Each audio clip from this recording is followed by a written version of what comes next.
মার্কিন president Donald Trump সরাসরি হুমকি দিয়েছেন ইরানের ভূগর্ভস্থ পারমাণবিক স্থাপনায় অনেক ভারী হামলা চালানো হবে। আর ঠিক সেই হুমকির পরই এলো তেহরানের পাল্টা বার্তা, যে বার্তা শুধু ওয়াশিংটনের জন্য নয়, পুরো অঞ্চলের জন্যই এক ভয়ঙ্কর সতর্ক সংকেত। ইরান স্পষ্ট ভাষায় জানিয়ে দিয়েছে, তাদের পারমাণবিক কিংবা অন্য কোনো সংবেদনশীল স্থাপনায় হামলা হলে আমেরিকার স্বার্থ, আমেরিকার ঘাঁটি এবং আমেরিকার মিত্র দেশগুলো কিছুই ইরানের আঘাত থেকে রেহাই পাবে না।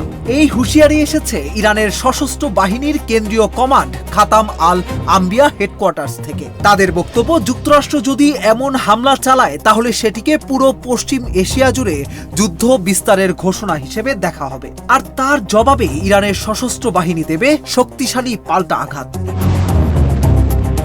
এরই মধ্যে ইরানের আইআরজিসি অপারেশন নাসর 2 এর নতুন ধাপে কুয়েতের আলী আল সালেম ঘাঁটির আশেপাশের একটি আগাম সতর্কীকরণ রাডার, একটি ট্যাকটিক্যাল রাডার কমপ্লেক্স এবং বুবিয়ান দ্বীপের আরেকটি রাডার ব্যবস্থা অকার্যকর করে দিয়েছে।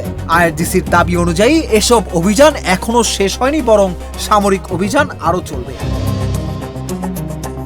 অন্যদিকে যুক্তরাষ্ট্র থেমে নেই। মার্কিন সেন্ট্রাল কমান্ড জানিয়েছে, টানা 11 রাতের মতো তারা ইরানের সামরিক লক্ষ্যবস্তুতে হামলা চালিয়েছে। ওয়াশিংটনের দাবি, এসব হামলার উদ্দেশ্য হরমুজ প্রণালীতে বাণিজ্যিক জাহাজ চলাচলের ওপর ইরানের হুমকি কমিয়ে আনা, যদিও এসব হামলা কোনোভাবেই ইরানকে বাগে আনতে পারেনি।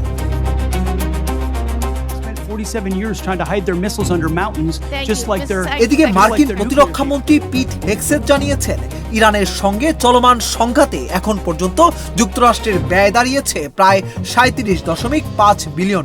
একই সঙ্গে পেন্টাগন জানিয়েছে, জুলাইয়ের শুরু থেকে ইরান সংক্রান্ত সংঘাতে প্রায় 100 মার্কিন সেনা আহত হয়েছে।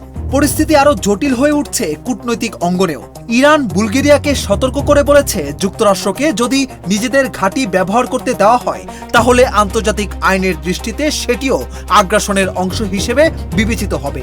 একই সময়ে ফ্রান্সের সঙ্গেও কূটনৈতিক উত্তেজনা বেড়েছে, আর হরমুজ প্রণালী ঘিরে নতুন করে উদ্বেগ তৈরি হয়েছে। সব মিলিয়ে বার্তাটা পরিষ্কার, ট্রাম্পের হুমকির জবাবে ইরান শুধু পাল্টা জবাব দেয়নি, বরং ঘোষণা দিয়েছে আরো বড় প্রতিক্রিয়ার।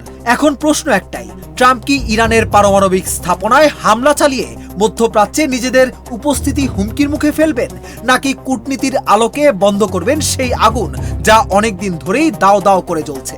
পুরো বিশ্বের নজর এখন সেদিকেই।